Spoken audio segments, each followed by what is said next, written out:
I've got the looks and the charm of an old movie star.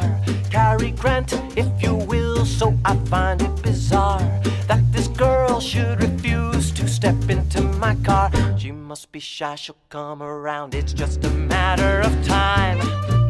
Aurora, Aurora, Aurora. Hey there, Screen Beans, and welcome to Screen Snark, the podcast that celebrates all of the shows that are in our eyes, on our minds, and in our hearts. I am Rachel Quirky Shank, wrestler. Oh, kept keeping it simple this time. And I am Matt, aka Stormageddon, Well, podcaster. I was going to be wrestler with wet rollers in their hair as we speak. See, you bring it up, but like the I brought listener it up. wouldn't know I know, if you but didn't you tell know them. They what? can't sense the rollers. I want them to hear my humanity. I want them to know that I live my life a quarter mile at a time with rollers in my hair. You know, We're all multitaskers here on this podcast, every single one of us. So I'm currently curling my hair. currently, you got to Matt. get things done when you Yeah. can. Also, our incredible guest is a multitasker. He's an incredible podcaster and an awesome fan of video games across the multiverse. He's the one and only Luke Lewis of Lukewarm Gamescast. Thank you, Luke Lewis, for joining us. Hello. Thanks so much for having me and for those kind words. That's so nice. Happy to be here. Luke hosts a podcast, as I just mentioned, the Lukewarm Gamescast. I've been a guest on it, which is the most important thing. No, I'm just kidding. And it's an incredible week. It was a very good episode. It is a recurring podcast that sometimes deals with game news, sometimes it's reviews, sometimes it's event specials, and it's really great.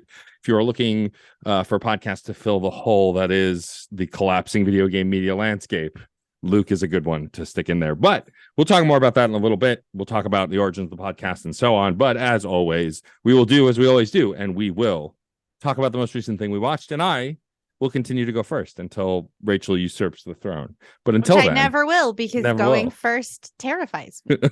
I respect that. you put all that pressure on me. But it is my turn to go first, and because I had a lovely weekend off and last week was busy as hell, hadn't watched anything till this afternoon. And so I did. And I'm continuing the trend of, sorry, Otis just went under the desk. And I'm like, why? Good. You have a perfectly good bed next to us. Anyway, A round of applause for Otis. a round of applause for Otis. So I decided to continue my deep dive into documentaries, a thing that I never really watched a lot of, like, growing up, but I've been watching more of, covered a few video game ones on here. And today, when I was flipping through Hulu, trying to figure out what the fuck to watch, I saw that there is a documentary called Too Funny to Fail, The Life and Death of the Dana Carvey Show. The Dana Carvey Show, for those who don't know, was a short-run sketch show created, mastermind, I'd say, by Dana Carvey. And it was written by Rob Smigel, who you'd know from the Ace and Gary Ambiguously Gay Duo cartoon, among other things from SNL. He was an SNL writer, and one Louis C.K. is how he got his start making this show. And so this was a sketch show that was created for prime time. It aired after Home Improvement, ran 8 episodes. The 8th episode never actually aired, and then it was canceled. And this documentary goes through why this show was just not the right fit for the right time, and why a family-friendly genius like Dana Carvey decided to get more raunchy with this primetime show. It was really interesting. It came out in 2017, which explains why, while one of the lead writers, Rob Smigel, appears in the documentary quite a lot, and so does Dana Carvey, Louis C.K. is MIA. They have clips from like interviews and couch interviews of him talking about the show, but he is not interviewed at all. My guess is this is around or after the time when he was called out for his terrible bullshit, which makes sense. It makes sense they would feature talking points from him, but not him in the documentary. But it was really interesting. It also featured Stephen Colbert. It featured Steve Carell, who were both on that show and got their start on that show. It featured Bill Hader as a fan of the show, as well as like reviewers at the time, writers at the time, other cast members at the time. It was really interesting. I remember liking the Dana Carvey show as a kid. I remember not really always understanding it because the sketches were a little out there. Like the show premiered with a Bill Clinton impression from Dana Carvey talking about how he could nurture the nation and they made prosthetic breasts for him to breastfeed from, multiple. And this is the same person who did the church lady in Garth. So like it was smutty and over the top, but really ridiculous. My favorite sketch from it was the waiters who are made nauseous by food, and it's just Steve Carell and Stephen Colbert reading a list of menu items, progressively getting more nauseated and doing more gagging until they get to the end of the specials menu and almost throw up. It's one of my favorite sketches. If you haven't seen it, you should absolutely look it up. But it was a really good documentary. It's about an hour and a half long. It was directed by Josh Greenbaum, and the extraneous stuff was also written by Josh Greenbaum, and of course, it interviewed pretty much all of the cast and all of the writers except one, Louis C.K., which good because fuck him. But I really liked it. Something to know about me is I've loved Dana Carvey since I was a kid. I loved his famous comedy special where like. What I didn't know, and I learned from this documentary, his Choppin' Broccoli song that he does about the pretentious singer. You didn't mention Choppin' Broccoli, and I was waiting for it. I was dreaming about it. So that song was actually his SNL audition, and they showed it during the documentary. And I never knew that. And then it became part of his repertoire in that famous comedy special. Same with a lot of the like Ross Perot and George Bush stuff that we know now as to be regular with him and was from SNL. The evolutions of it with like the finger pointing and the hopping, that all came from his comedy special because he got bored with the original impressions and kind of evolved them. I've loved all his movies, even The Master of Disguise, which is a very bad movie. A very, very bad movie. It's very, very bad. But do you know how often I ask if I am not turtle enough for the Turtle Club? Yeah, every time. Constantly. I question it daily. Yeah. But I really enjoyed watching this, and it's fun to see Dana Carvey kind of candid in this too. Like in a lot of his interviews over the years, he's very much on, very in character, very like just trying to make people laugh. But in this, he was pretty frank. And it was also cool to learn about like the origins of Stephen Colbert and Steve Carell, because like for me, it's The Daily Show is where they started, right? They were co-hosts and anchors on The Daily Show, but that came way, after this. It was really interesting to hear about these origins and learn about Robert Smigel, who like I've been watching skits by him for my whole life. He's done tons of SNL writing and like the Ambiguously Gay Duo as a young, not as aware queer kid. Like I loved that cartoon. I thought it was the dumbest, best gag because it wasn't laughing at gay people. It was laughing at the people who give a shit if people are gay. And that's all they can think about. And it's the same way I feel about the sketch Pat, which I think was in, was that in Living Color? No, I thought Pat was SNL. Pat was SNL, I think also. I thought Pat was SNL, yeah. But yeah, how no one knew whether Pat was a boy or a girl. Yeah, the joke was that everyone it wouldn't be funny if you just like were fine. Like everyone's like, yeah, right. Pat, it's cool, but they're like, Pat, what's your deal? What are you? Yeah. We gotta know, Pat. For sure. Yeah. And so, I really enjoyed it. I thought it was a great documentary. If you've never seen the Dana Carvey show, I think you should watch some of it. A lot of it was edgy to be edgy. There's a famously very racist sketch that like everyone involved is like, it was awful and we should have never done it, but it was a different time, and like they say that's not an excuse, but we did it and it's done, and our careers should have been over, but they weren't, thank God. But like for the most part, most of the sketches were quite funny and like really creative and really interesting, and this documentary was a fun look at why something like this didn't work. And it's not because it was badly made, but because it was badly timed and because of how it was structured and the kinds of things they tried to do following Home Improvement, one of the most Tim Allen or not, like whether you like Tim Allen or not, one of the most family friendly, like America watched as a family TV shows, up there with Roseanne and a bunch of others. Like I grew up loving Tim Allen. Of course I don't anymore because he's got his head in his ass. But like I grew up loving that show. It was a funny show about a family. And so to follow it with a raunchy primetime sketch show with like stuff that was clearly not for children was a tough sell. Yeah, what a garbage slot. Yeah. Well, see, but it's not. It's a But great. but like It in was context. like the best slot. Every show Yeah. that followed that show became a hit or like moved on to a better slot or whatever. And it should have launched everyone's career, but instead, because it was such a different thing, like it was really it's funny. I don't think I liked documentaries growing up because I had trouble learning. I'm sure there's some undiagnosed ADD in there somewhere, but like educational things always kind of put me off. But like as an adult, watching as many video essays as I do and YouTube creators who pretty much are just making documentaries often about the things they love, I found a newfound love for the format because if it's about a subject I really care about, I'm really interested and I want to know more. I want to see behind the scenes and stuff. So if you're a fan of comedy, if you're a fan of Dana Carvey, or you're just curious, I highly recommend it. It's on Hulu. Also, it's something that's more or less a compilation of creative perspectives and doesn't require a writer. And so you're not also, support the WGA and, yeah, these people should get paid a living wage. Just throw that in again until that strike is over. But yeah, the weirdos who made Quibi are making all of the money, and that's wrong. Yeah, totally. Frankly, geez. that's wrong. That's breaking my brain. That You're not wrong. They made Quibi. I saw that on a protest sign from one of the writers. I did not come up with that. They're like, you made Quibi. You deserve less money, rich people. You made Quibi. Yeah. Give these writers give the writers everything you own. Heck yes. Let them live in your houses. Yes, exactly. Give them your boats.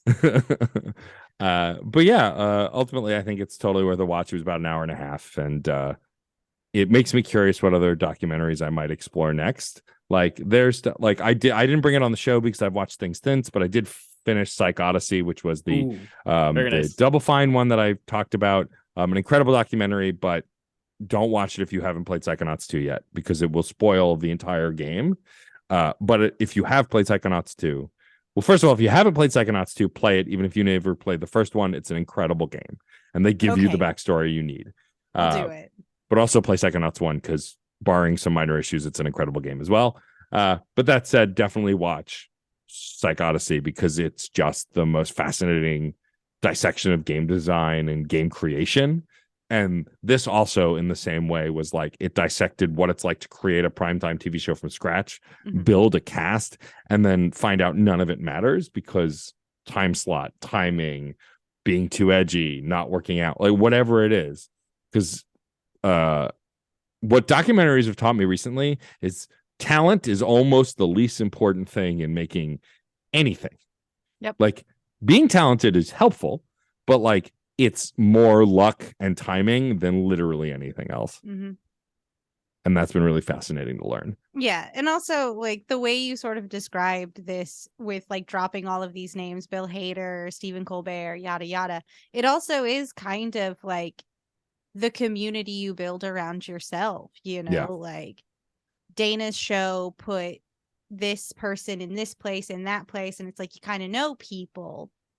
Which for better or for worse, it's who you know, like who you align yourself with. It's really interesting. I'm fascinated to dig into this because I do also enjoy Dana Carvey and understanding the inner workings of making television. Yes.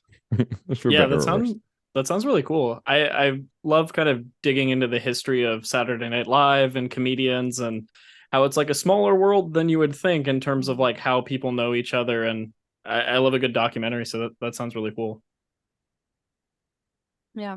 Well, Matt. Yes. If you had to sum up the documentary Too Funny to Fail in just 3 words, and you cannot use too, funny, or to fail, how would you describe this piece?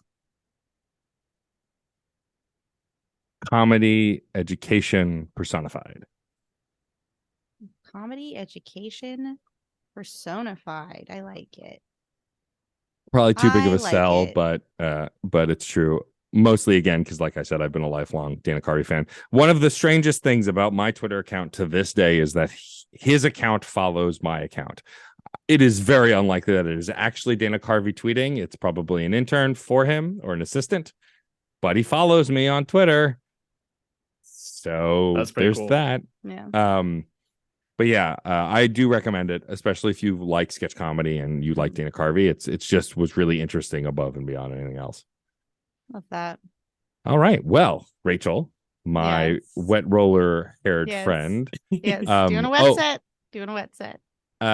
What is it really called doing a wet set? Like, is that the term? I mean, it's the hair is wet when I set it, so it is a wet set, but I don't know if it is the act of doing it. Doing it is my own creation. I think it's a term now if it's not. Doing a wet there set. you go. Yeah, we're coining it on this pod. There you go. There you go. But Rachel, what is the most recent thing you have watched? Wrestling. Of course. It's wrestling. A lot of great things have come out of Tinseltown, the City of Angels, Los Angeles. You love to know about it. Great bangers of movies came out. Got the new Fast movie, the next Disney live action remake, a Spider-Verse or two. I think that's coming out this weekend. A lot of stuff. But you know what I watched? I watched the finest of the fine Tokyo Joshi Pro Wrestling in Los Angeles. Amazing. Love it. Yes. Yeah, I've decided that watching wrestling is acceptable on this show because it is a show and it was on my mind. Yeah. Why not? And in my heart. And I gotta say it's a good one. Cards, great. I don't want to give it's on Wrestle Universe, so you have to go behind a paywall to watch this. So I will say there was hair biting, hair pulling, tail whipping. It was great. I'm a huge fan of Tokyo Joshi Pro Wrestling, which is all women's Japanese wrestling, and it's very much focused on these really big characters doing very silly things. I feel like this review is mostly just going to be me talking about the roster that was there. One of my personal favies, Hyper Misao, who is a superhero here to protect love and peace, but will just wrap an opponent in the apron and kick them or hit them with something. We'll dump kaiju toys in the middle of the ring instead of thumbtacks and throw an opponent into it. Just a beast, but it's just there for love, for peace. The whole deal. It's a beautiful dichotomy. Hyper Misao has a battle bike. I'm just saying, a battle bike that is often driven into very conveniently stacked chairs. Amazing. It's great. Is there epic entrance music to accompany all of this? I Oh, imagine. yes. Excellent. Oh, indeed. But I'll just sort of run down the card that was here. So you had Free Wi-Fi, which is a tag team of Hikari Noah. Wait, that's the name of a tag team? Yes, is Free yes, Wi-Fi? Free Wi-Fi. It's amazing. Yes. I love Amazing. it. Yeah. Welcome to my review. It's just me reading the card. So you all just go, what the hell? So that's Hikari Noah and Noah Kakuta versus Daisy Monkey, which is Harisu Indo and Suzume. And it was great. There's hair biting. They bit hair. It was Sure, why also, not? I gotta say, the ref for that one, amazing. The ref just was like, hey, come on, you can't. Just very indignant and very loud. I loved that ref so much. Great match. Amazing. Then you've got a US based wrestler, Janai Kai, who is an incredible indie wrestler here in the States. Wrestles barefoot. It's terrifying. As somebody in wrestle training, I worry about little Pete's all of the time, but an incredibly powerful kick coming out of Janai Kai versus Yuki Kamifuku, who is also one of my favorites. She's kind of this bad girl beauty. She comes out with this long whip and it's just covered in denim with rhinestones. She once cut a promo where she rode up on a motorcycle and started smoking a cigarette, and I was just marry me. I was gonna say, tomorrow. you are also then attracted to this wrestler as well. Yes. Yes. I want to be Yuki Kamifuku. I want to steal Yuki Kamifuku's moveset. I also want to kiss Yuki Kamifuku. It's fine. It's normal.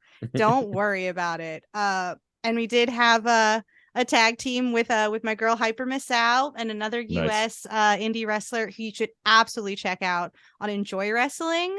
Trish Adora is this wrestler's name. And Hyper Misao made Trish a superhero and gave her a superhero mask, and everybody started calling her Hyper Trish. This is the shit we're working with. And that was versus Raku and Yuki Aino. And Raku has a pillow and will put you to sleep.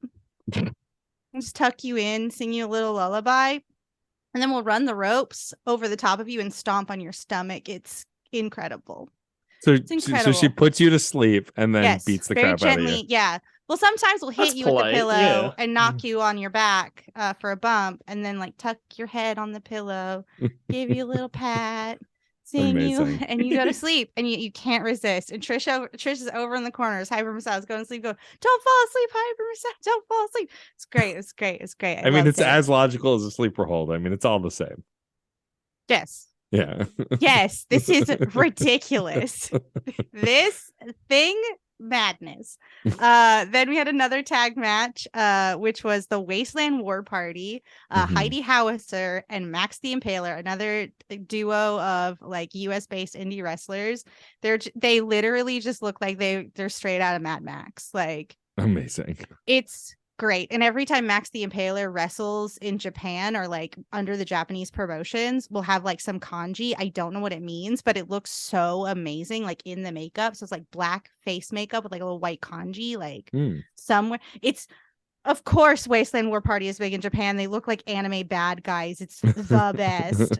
So it was them versus Miyu Watanabe and Shoko Nakajima as a tag team. And Shoko Nakajima is a huge kaiju. The biggest, whose chin comes to the top rope. So big. This kaiju, enormous. Very big. If you say that Shoko Nakajima is small, she will be so mad at you. She's enormous. She's the biggest one. And Miyu Watanabe, who do yourself a favor, watch anything that Miyu Watanabe ever does. Just look at her face. It is everything. Her expressions, like her eyes are so wide and her mouth is so big, and everything she's doing is just pouring out of her face. You're just like keyed into what she's doing, and then she'll just like pull her ponytail tighter and give her opponent a big swing from their feet. Just circle, slam. Oh, she's everything to me. Miyu Watanabe is everything to me. I love wrestling. I love the enthusiasm. I don't actively watch wrestling, but like pumped. I appreciate the hype. Yeah. Yeah, this is all I can do, because I could be like, and then they did a bunch of drop kicks. I'd be like, that's not exciting. So I'm just gonna tell you about these characters. Then we had the International Princess Tag match, which was Rika Tatsumi versus Billy Starks. Billy Starks, another US based indie wrestler. Also another one who makes great faces.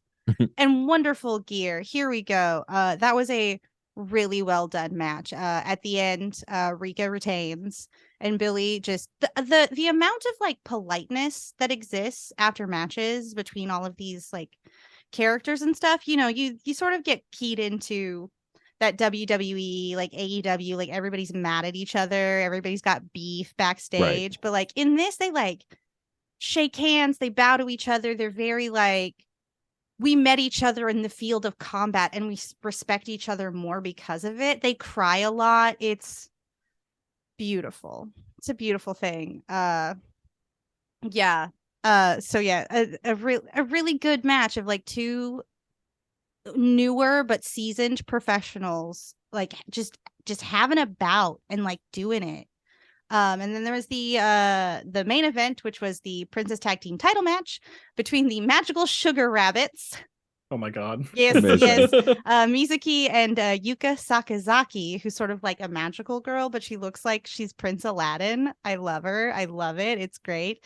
Mizuki is like this high-flying sweet angel. They ran out together holding hands during their entrance, and I was like, love it. Run away with me, Carly Rae Jepsen. Let's go. It was a lot of feels. Versus Maki Ito and Miyu Yamashita. Maki Ito is the world's cutest wrestler and pop idol, and she will flip you the bird, say fuck you, and call you a simp. Amazing. She's a really, really hard head. I love her. I love her. Versus Miyu Yamashita. And I have to say, I haven't finished that match because we had to come here. So I don't know how it ends. But I'm pretty sure I can figure it out. And it was a wondrous night of incredible Joshi wrestling. There's a lot of these wrestlers that just exist on YouTube. I recommend deep diving any one of them. It's great. They're so athletic, but they're so funny. It's unbelievable the amount of comedy chops that exist in this promotion, in this troupe, of just they've made these wild choices and they just like all go, yeah, no, you're a huge kaiju. Exactly. Completely. We're not even gonna question it. Wondrous stuff. Some of my favorite wrestlers over the years are either the ones that are so serious it's ridiculous, like your Undertaker, who is always a favorite for a long time, or the ones that were just goofballs. I mean, I remember when the Hurricane debuted his superhero persona, because he was like a high flyer named, I think it was his first and then Hurricane, and then his last name, I can't even remember his actual name. But then he became the Hurricane and ran around like a superhero, and I was like, this is ridiculous, this is stupid, it's the best. That's when I like wrestling the most, is when it's like doesn't take itself too seriously. Yeah, I've started sort of following WCW, like Nitro, and going through that, and I just discovered Johnny B. Bad, and I'm obsessed. What a name. Yeah, Johnny B. Bad. Kind of unfortunate because he's kind of doing like, oh, I can't remember who the pop singer is. Just Tutti Frutti, Little Richard. Yeah, kind of doing a little bit of a Little Richard impression, but it's not correct for that. But it's not like I am. It just kind of looks like him, like, right? At the I think you should leave celebrity lookalike party, this wrestler would be. And you'd be like, that's incorrect. No. But everything else about him, great. The cape, the cannon, it's all good. And the wrestling, also the wrestling. Obviously. Incredible wrestler. But yeah, that's it. This is welcome to the new era of Screen Snark, where I just show up and I go, I watched wrestling again. It's Always Sunny. I finished it. It was great, by the way. Last season, oh, so good. But I'm falling in love with wrestling, and you gotta watch a lot of tape. I mean, that's kind of, that's the era of most of these most podcasts that I'm on, is you get into something and then you bring that thing. I mean, think about when I played Last of Us Part 2 for the first time, and this before was even a show. I broke our own rules and brought on a video game because of the narrative importance of it to me. And so like this just makes sense, right? You're into wrestling, you're training to be a wrestler, so you're gonna talk about wrestling. Rachel, if you had to sum up Tokyo Joshi Pro Wrestling, thank you for saying it again, by the way, so I could write it down. TJPW for short. If you had to sum it up without using the word Tokyo Joshi or Pro Wrestling, which is hyphenated, so it's one word, without using any of those words, how would you describe this wrestling program?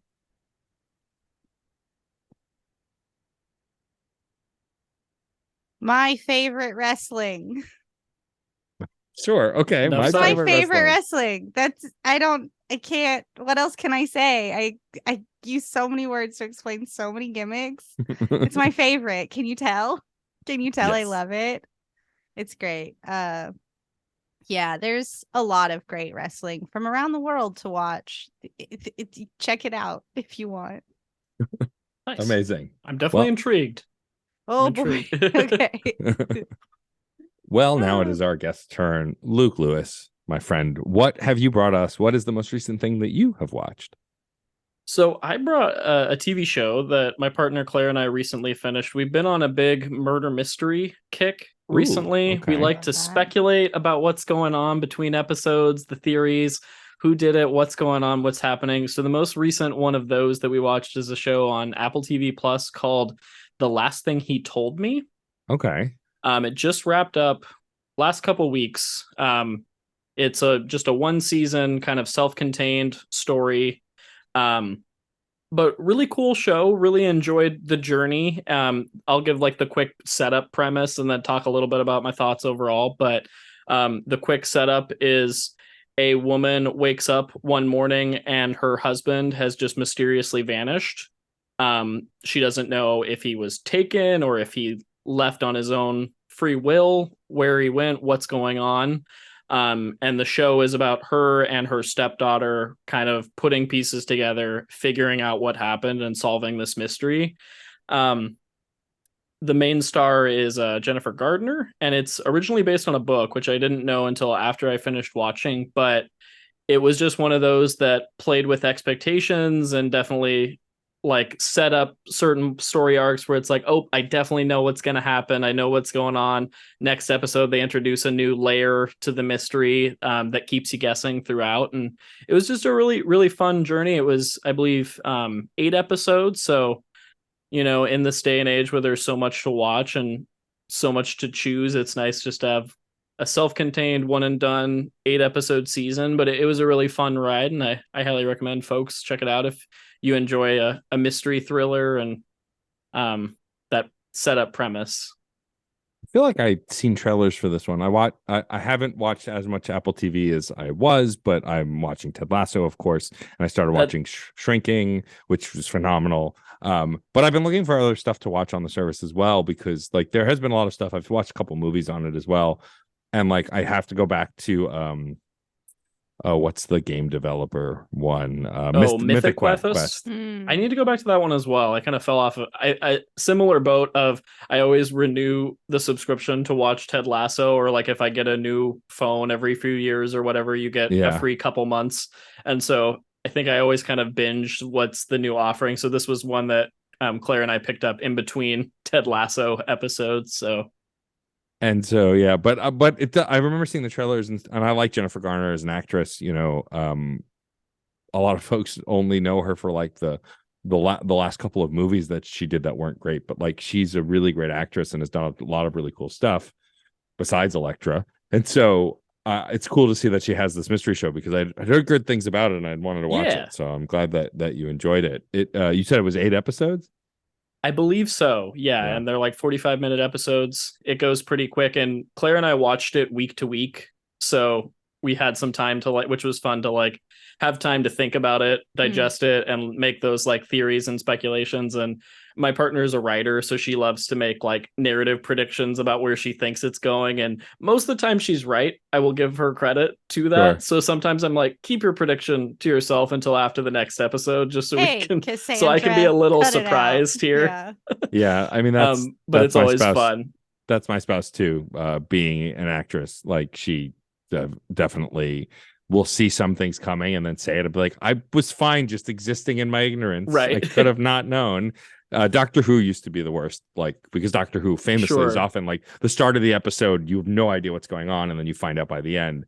And they would often call it, and I'd be like, stop, let me be mystified.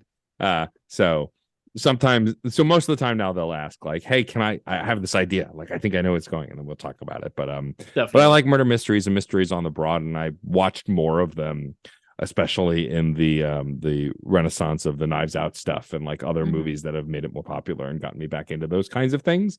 And so this sounds like it would be a good show to dig into for more kind of mystery kind of stuff. Yeah, definitely. I think coming off of Knives Out too, I feel like there was a resurgence, because I feel like I watched a lot of these types of shows or movies as a kid, but there have been fewer and fewer, I think, as the years go on. Also, shout out of other shows in the similar vein. If listeners enjoyed shows like Mare of Easttown or The Undoing, I think this show hits similar vibes to those as well. Other kind of mystery thriller. Not necessarily murder mystery, but just suspenseful, what the heck is going on here, narrative-based shows. That's awesome. Yeah. Well, if you had to sum up the last thing he told me in just 3 words, you couldn't use the words the last thing he told or me. Wow. What 3 words would you use to describe this show? I would say suspenseful intrigue journey. Okay, suspenseful intrigue journey. Yeah, so kind of spanning the whole show.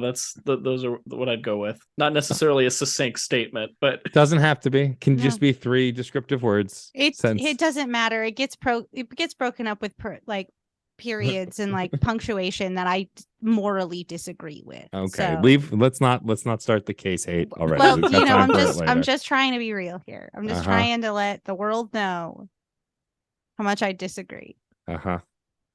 Gotta let your feelings be known when podcasting. Just go tell a bird instead. It's fine. I told so many birds. There's so many birds. Is there a backstory to the bird joke, or is that too long for the podcast? Oh, okay. none. Fair enough. One literally day, a I think bit. one day I just was like, and also yell at a bird. I don't know. And then- Engagement. How does it work? Yeah, that's running gags on the show. Most of them don't make any sense, not even to the hosts. Nope, they're mostly just something Good really vibes ridiculous. abound. That's I okay. yelled. Yeah, it doesn't have to make sense. And I was just like, I'm gonna yell that a lot. Actually, in the moment, I'm like, I'm gonna keep yelling about that. That's awesome. That's how my bets work. Well, I'll definitely go check that show out. Luke, thank you for being here. So, Yeah, of course.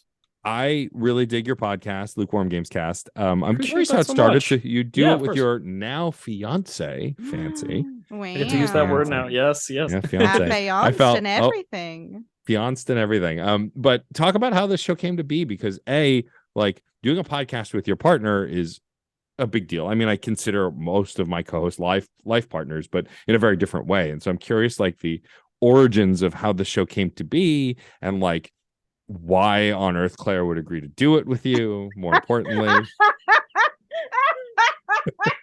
I love the phrasing of that question. Sure.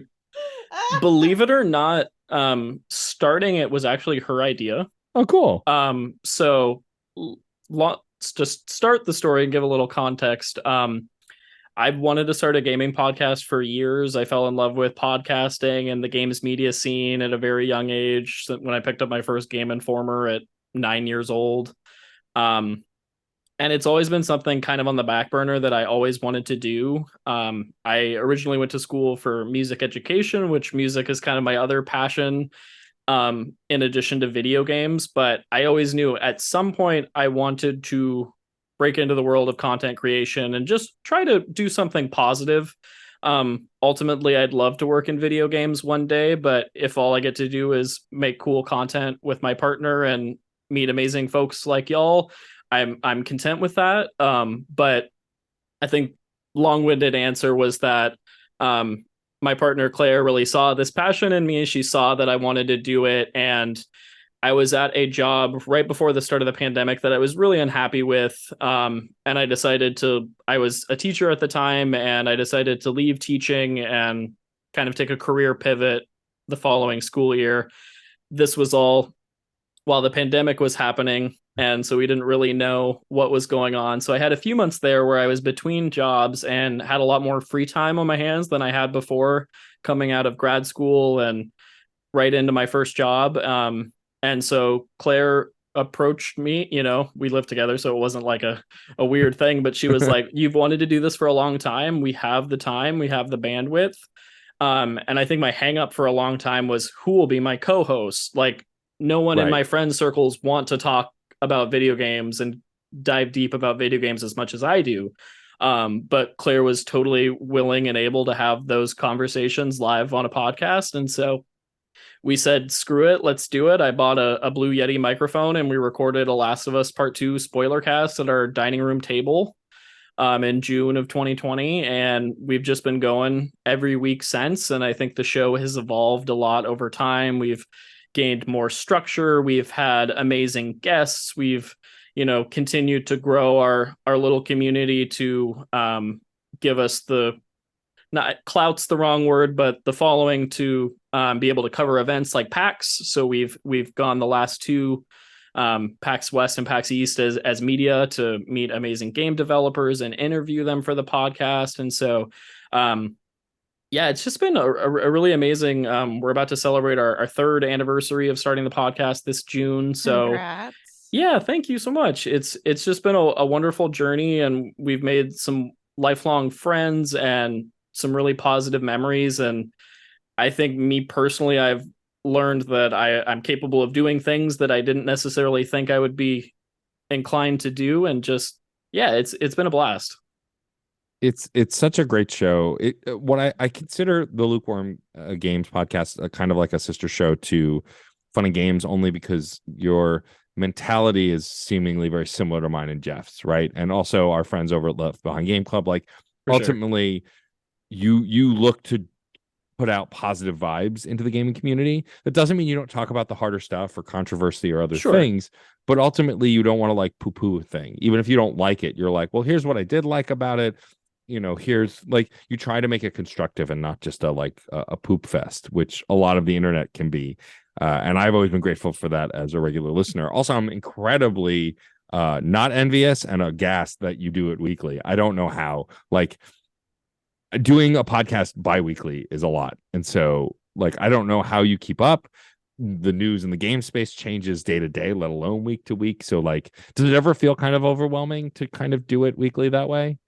It does. I think regularly it feels a bit overwhelming. I think ironically doing it with my partner really helps. Because I think since we're in constant communication anyway, we can check in. Like, for example, this week in particular, she's finishing out the school year as a teacher and has a lot of events going on. And so I'm tagging in friend of the show, Jacob McCourt, to come on and record an episode. Hey, we know that guy. Yeah. So Sweet Angel. I think, we both try to be really flexible. And I think early on, we tried to both play the games that we were talking about in a given week. And after several months of that, it kind of occurred to us that one of us can play the game that we're discussing or the thing that we're discussing, and then the other person can kind of be in the interview hot seat and ask the other person questions, just to kind of ease that burden. So Claire can be playing a totally different game from me that maybe we'll talk about the following week, and I'll be playing something different just to kind of space out our coverage that way. So that's how we've kind of made it work. But yeah, I think the weekly thing was kind of a stubborn thing that I wanted to do as I like build this portfolio to hopefully one day work in the games industry. Is I wanted to prove that I could do it. When in reality, I'd say for any content creator out there just trying to start out, just do what works best for you and your schedule and be consistent with that. Like, I think everyone in the world understands, like, especially for those of us that create content in addition to our day jobs, like, we do our best, and schedules are hard sometimes. But yeah, it's sometimes tough, but it's also a bright spot in the week, I would say, that I look forward to. So it's a nice, like, stress reliever too, once we're actually sitting down to record. Yeah, I mean, I think it's really interesting when you do something long enough, the kind of like steamrolling effect it can kind of have, right? Like, if you believe it, others believe it. I mean, I was lucky enough, you asked me to be on your video game music panel that was at PAX East, which we filled the room of, I might add, which is astonishing. Of course you did. Hey, of course y'all did. Come on. Don't act surprised. Of course y'all did.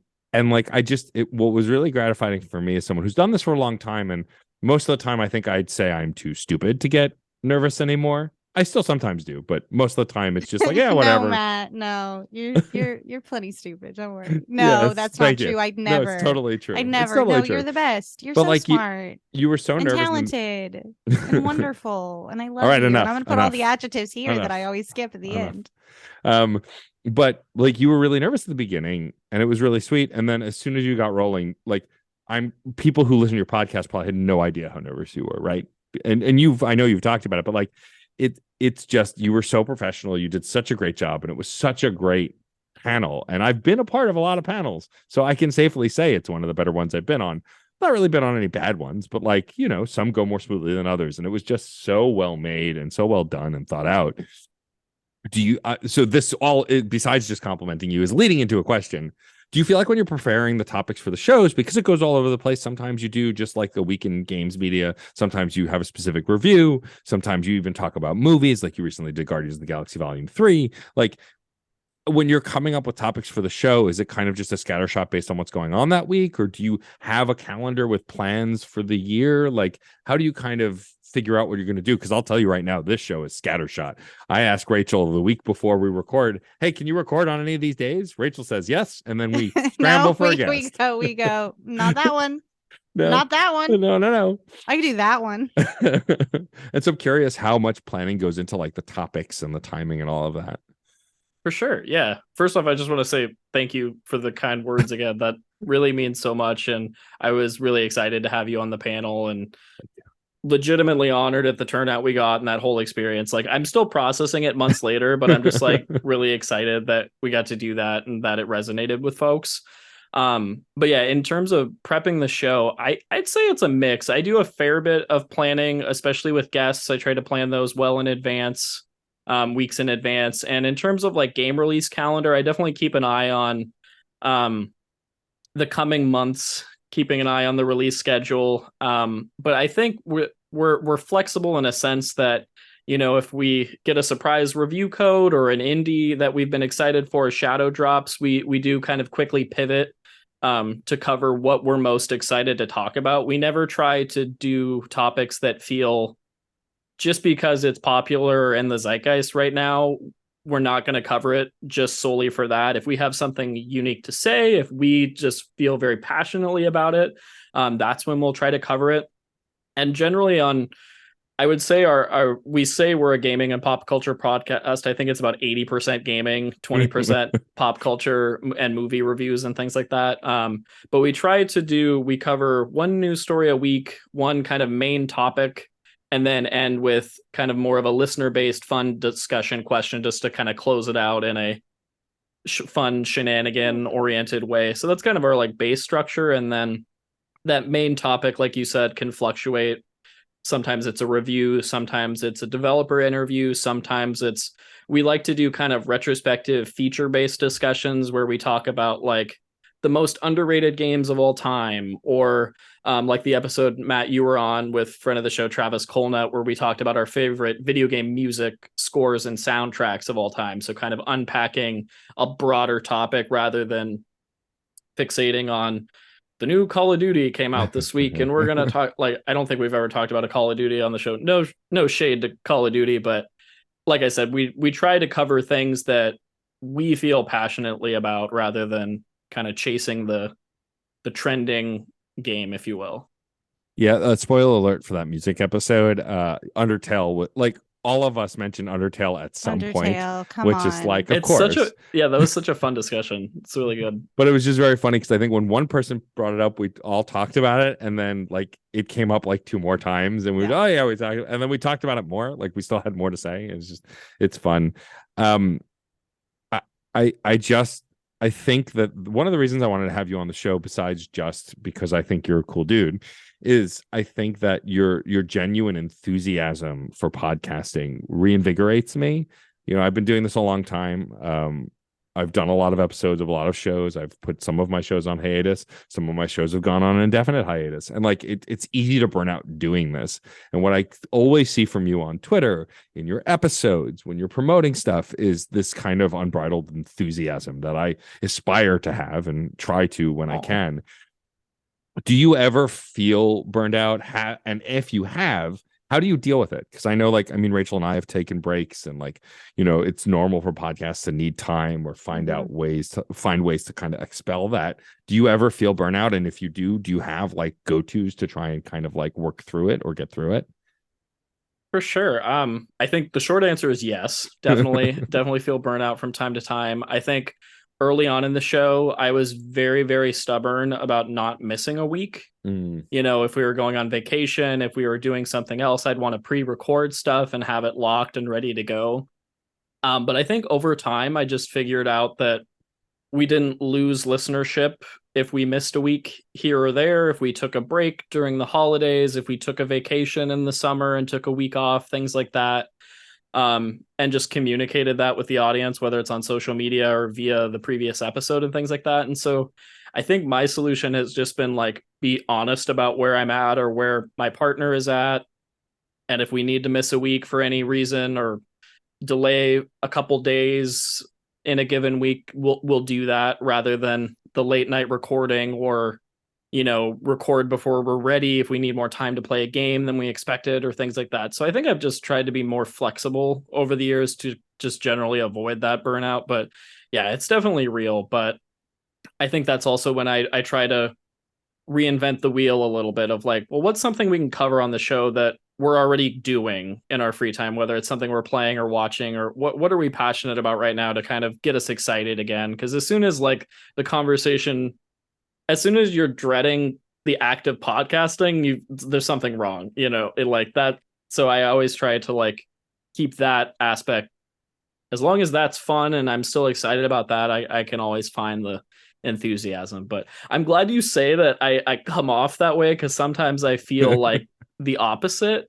And I'm also just like an overanalyzer, like, social anxiety type person, where I'm like, oh, how was that? How was I? Did that come off okay? How I present myself, and sort that, not so much like what people think of me, but as a content creator, it's kind of hard not to get inside your own head to some extent. Mm-hmm.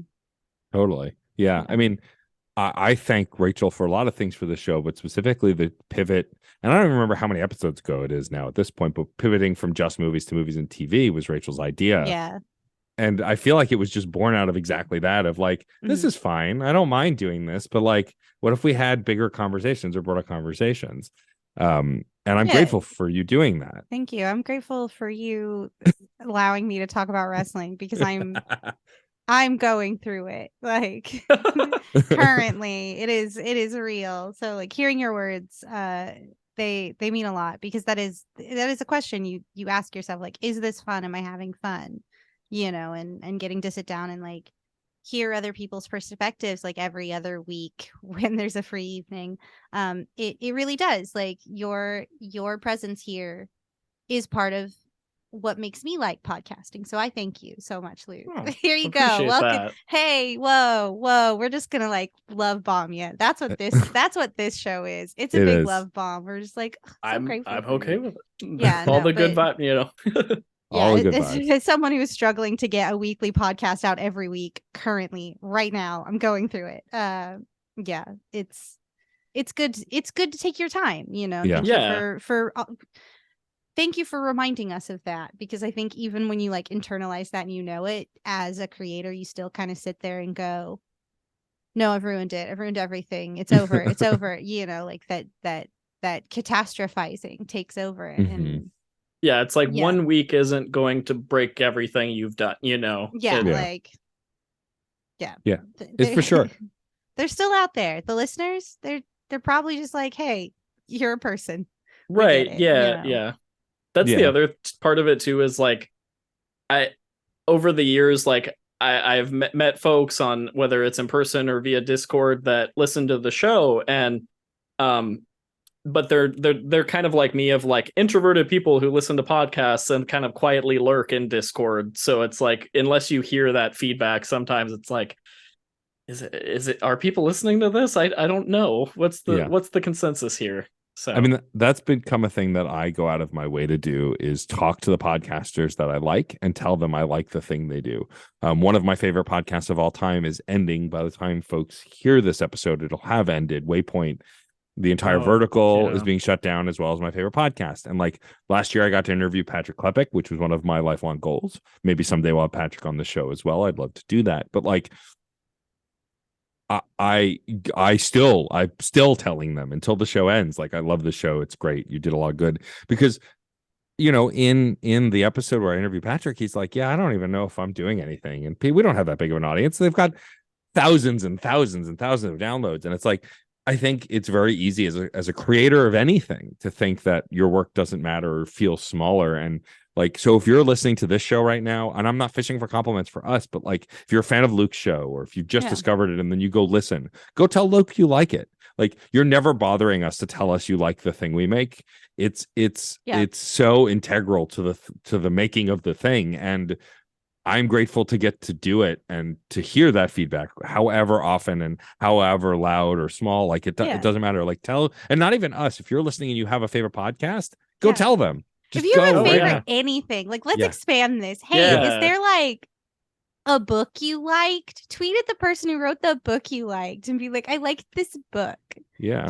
Just do it. Spread the positivity. That's what this all is about. Yeah. No one's going to be mad when you tell them that the art that they made affected you in a positive way. Yeah. No one's going to be upset hearing that. You're not going to annoy them, I promise. But like, don't expect them to like come back at you. Like, don't. Yeah. Like, just drop put your it piece, out there. put it out there. Like, send it with love. Be cool about it. Yeah, do it. That's a good. Yeah. Like hey, you did it. You said a compliment. You're cool. That's all you need.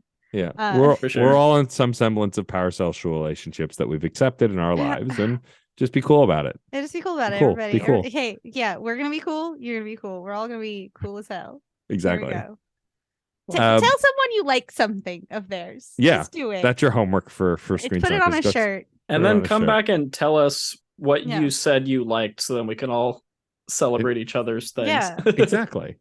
Exactly. See, look at this. Luke has been here an hour, and we're already like, let's fix the world of art. This is what you've done. We did Luke. it. We've done it. We We did did it. it. Just Say like nice that. things to each other. That's it. It's easy. Wow. Before we wrap up, Luke, I'd love to know, do you have any like broader plans for the future of Lukewarm Gamescast? And the answer could be no, that you're just going to keep doing what you're doing. But like, I know my brain doesn't work that way. I'm always thinking, well, what else could I do? Mine doesn't What either. I'm a schemer. I'm a planner. Yeah. No, we do. I think the most immediate one is we'd like to add a video component. Sure. Us living together makes it a little easier to execute that. But it's another one of those things where like, I'd love to do it. I'd love to have that product available to folks, get a new audience on the YouTube scene. Maybe we could even live stream our recordings, which would be fun. But it's just a time thing. And each week it seems like our recording time, it's just hit or miss if we hit the same time of day that we record every weekend. And so that's kind of one thing keeping me back. But that's like the big goal that I would like to do. I'd also like to elevate our presence on Patreon, which we do have, but it's more of kind of a tip jar with some bonus content that we created previously, and then kind of just burnt out on creating bonus content that we felt wasn't getting to an audience because it was behind a paywall. So kind of just exploring like ways to expand, ways to kind of, legitimize is the wrong word, but just like new ways to improve what we do, I think is. Yeah, to sort of diversify what this skill set is and how it can be presented, especially if you're kind of turning this into a living resume of sorts. Like, it's good to have generated video content, you know? Yeah. And I don't think my goal smart. Oh, sorry. I was just going to toss in, like, my goal isn't ever to like turn Lukewarm Games into like a business that I can then quit my day job for. But I do like presenting like a really official, well executed product with our content. So that's something I'm always kind of striving just to figure out new and different ways to do that. I'll tell you this as someone who only launched a brand new Patreon this year. Funny Games Patreon, go sign up. Love it. Yeah. Give Matt, hey, guys who invented Quibi, give Mal your money too. Exactly. Yeah. But give it to the creators. Give us your boats. We're taking them. But the best advice I ever got about Patreon is like, the people who want to give you money are going to give you money. Don't worry about the content. Like, you can make bonus content, but don't make it only about the bonus content, because then you drive yourself crazy. And so early on, Jeff and I are like, we're going to do a thing a month. And we've already broken that rule and done multiple things a month. But like, you and Jeff together, I'm not surprised. Not surprised. But like, we started diversifying the things we provided. Like, I recently wrote my first article in about a decade and provided it for free on our Patreon. So people who love the show and can't give for whatever reason still get something out of this relationship. It's also because social media is on fire and I want a place to put stuff.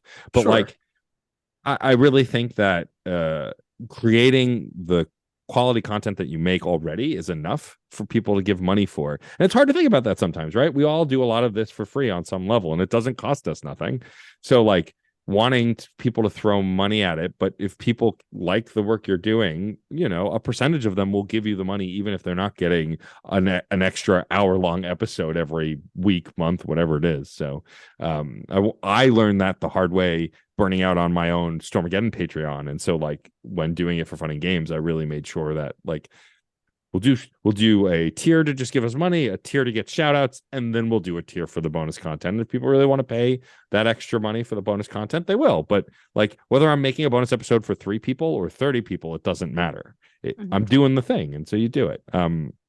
But nice. I think you should really be proud of what you're doing. I think keep it up. Absolutely. It's a great show. I listen to it regularly. It's weekly, so I fall behind often, but I do listen whenever I can. That is 100% okay. Thank you so much. I really appreciate that. I'm listening to a few podcasts because I make podcasts. It's funny how that works. Like Rachel's watching wrestling because Rachel wrestles. I wrestled my head coach yesterday. We did a Ooh. practice match. Did your head coach kick your ass? I won. Yeah. Ooh, Hell yeah. nice. Love it. But We called it in the ring, and and as soon as he said it, I thought I was gonna shit my pants because I was like, "The what? We're what? We're not gonna talk. We're not gonna talk about it. So we're in there. Oh, okay. It's terrifying. But keep doing what you're doing. I'm so glad to have gotten to know you and Claire, future guest of this podcast, Claire Helmberger. I will definitely reach out and do that as well. But keep doing what you're doing. It's great stuff, and I really dig it. Before we wrap up the show and do some other stuff, why don't you tell folks where they can find you online and where they can find your podcast online and the best place to subscribe, and just plug all the stuff. Yeah, absolutely. And thank you again for having me and all the kind words and the the love fest. And it means a lot. It really does. So you can find me. I'm on all the social medias at Lukewarm Lewis, and you can find my podcast at Lukewarm Games. We release every Monday morning, except for this week, which will release on Friday. But it's a bi-weekly show. It's positive vibes. We try to celebrate video games, reviews, features, developer interviews, and just fun shenanigans and good vibes. So go on and check it out. Do it. Do it. I did it. It Just was so now. easy. I did it. So easy. Yeah. Easy. Even a Rachel can both do the it. show and Luke. I do it every time. Every wait time. and I'm like, So look how simple. easy that was. I I love did it. it. I Thank did it while you. we were sitting here. No, thank you. We should also. No, God. No, thank you. I have a lot of Nope, patience. nope, Thank you. Nope. It's your show. I will stop now. You're the one who took time out of your day to come talk to us, just jabronis. So thank you. It's true. It's true. We are jabronis. We Had to should work thank some. that term in there. we should thank some folks and then ask Luke our final question. Yes, I love to spread positivity in this world. I'm following Luke's example. So I will say thank you so much to John Presnell for the use of the song Aurora off the album Fair Game featuring Stefan Remble. It is a glorious song that I have the privilege of listening to every time I edit this episode. It's true. Every time. And it's still, I was wondering if it was gonna be like, oh, it's time to change it. Never. We're never changing it. It's a perfect song. Always our theme song. A perfect song. Also, we'd like to thank the incredible Katie Bug, who designed our incredible show art. Hung out with Katie Bug very recently, and she said that she would redesign our art to make us look like our modern selves. So oh my gosh, maybe we'll have that happen in the future. No promises. But I am wet setting my mohawk. You are wet setting your mohawk. Making it look real good. So real good.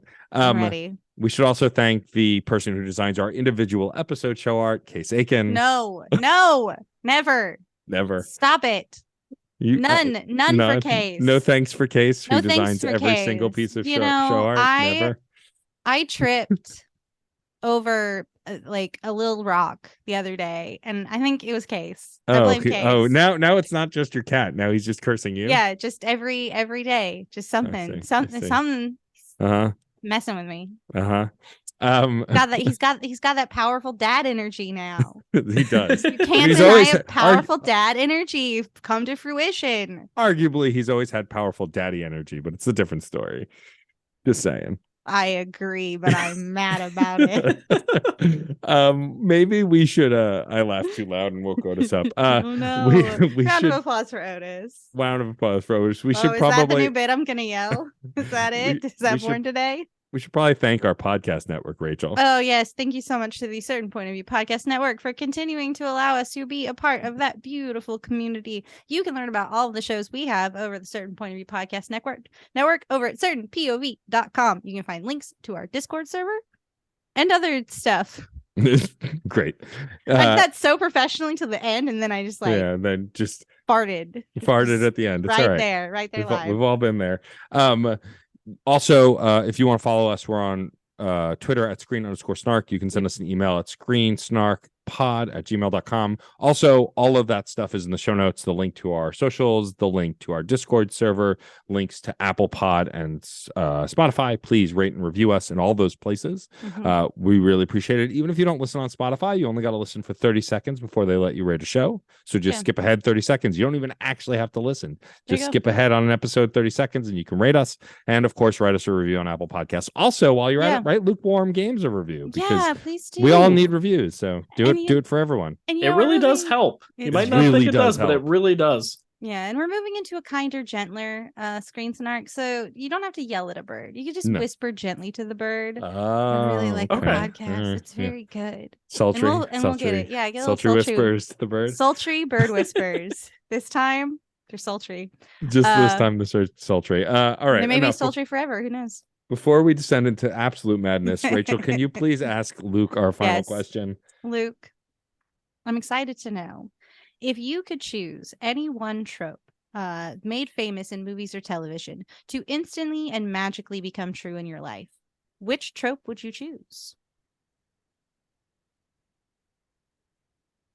I don't have an immediate answer, which is terrible, because I did listen to Flora's episode and I knew this question was coming, so I really should have prepared more.